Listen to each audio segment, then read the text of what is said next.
TV9 Bharatvarsh की hi tech बस पहुंच गई है मुंबई से सटे ठाणे। जी हां, ये वो ठाणे है जो कि एकनाथ शिंदे, महाराष्ट्र के मुख्यमंत्री एकनाथ शिंदे का गढ़ माना जाता है। जाहिर सी बात है, ऐसे में यहां पर लगातार जो उद्धव ठाकरे गुट है उसकी तरफ से असली वर्सेस नकली का जो मुद्दा है वो उठाया जा रहा है। क्या इसका जो असर है वो नजर आएगा, यह अपने आप में बहुत बड़ा सवाल है। इसके अलावा आज महाराष्ट्र के दौरे में प्रधानमंत्री नरेंद्र मोदी हैं।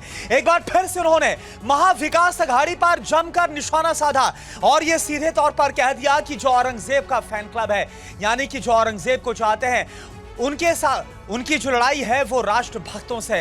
और साथ ही साथ महाविकास अघाड़ी की तरफ से भी लगातार बड़े हमलों को महायुति के खिलाफ हम देख रहे हैं कैसे जो बयान है वो निकलकर सामने आ रहे हैं। हम शुरुआत करते हैं और सबसे पहले आपको बता देते हैं कि आज के जो बड़े मुद्दे हैं वो क्या है। आज के बड़े मुद्दों पर नजर है।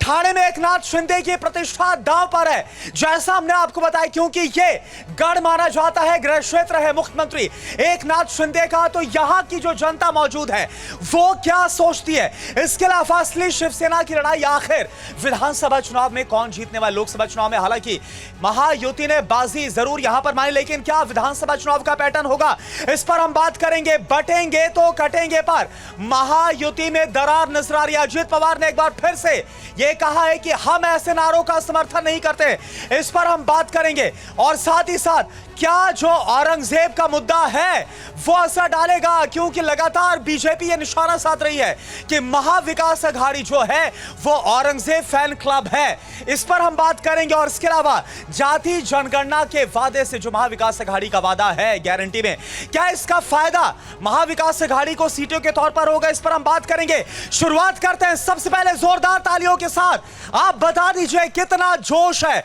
जो ठाणे की जनता है उनके अंदर। और अब मैं सबसे पहले यहां पर मंच पर बुलाऊं, इससे पहले मैं आपको सुनाना चाहूंगा आज प्रधानमंत्री नरेंद्र मोदी, इसके अलावा राहुल गांधी और मल्लिकार्जुन खड़गे की तरफ से क्या बयान दिए गए महाराष्ट्र के चुनाव को लेकर। आप देखिए पहले। कांग्रेस के शहजादे विदेश में जाकर खुलेआम बयान देते हैं कि वो आरक्षण को खत्म कर देंगे। अब अपने एजेंडे को लागू करने के लिए, उसे आगे बढ़ाने के लिए कांग्रेस और अघाड़ी एससी, एसटी, ओबीसी को छोटी छोटी जातियों में बांटने का षड्यंत्र रच रहे हैं।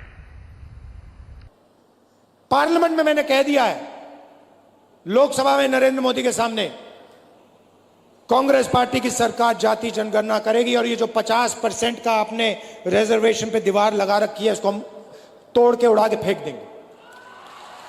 रिजर्वेशन को हम 50% से आगे ले जाएंगे।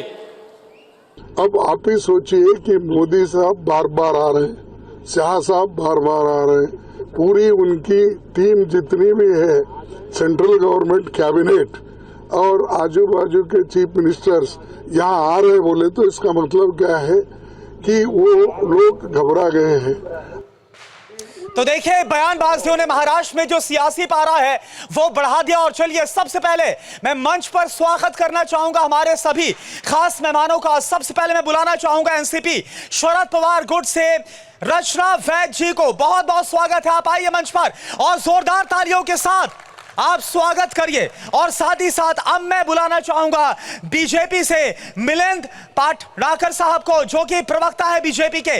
आप भी मंच पर आइए, बहुत बहुत स्वागत है, जोरदार तालियों के साथ मिलिंद जी का आप स्वागत करिए। और अब मैं मंच पर बुलाना चाहूंगा शिवसेना शिंदे गुट से गुलाब चंद दुबे जी का।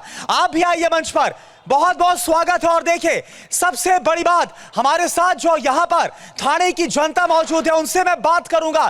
तमाम जो दावे और वादे किए जा रहे हैं, किस पर विश्वास है, महाविकास अघाड़ी पर या फिर महायुति पर। लेकिन सबसे पहले मैं यहां पर शुरुआत करना चाहूंगा अपने खास मेहमानों से, क्योंकि ये एकनाथ शिंदे का गढ़ माना जाता है और लोकसभा चुनाव में इसका जो फायदा है वो हमने देखा कि कैसे हुआ है। क्या लगता है, सवाल मेरा आपसे शिंदे गुट से, क्या लगता है कि इस बार क्या होने वाला है, क्या फायदा मिलेगा विधानसभा में भी? 18 सीटें विधानसभा की। शिंदे गुट से सवाल है मेरा आपसे सर। जी गुलाबचंद जी जवाब दीजिए। जी, स्वाभाविक बात है कि यह गढ़ आदरणीय एकनाथ शिंदे साहब का नहीं होगा तो होगा किसका?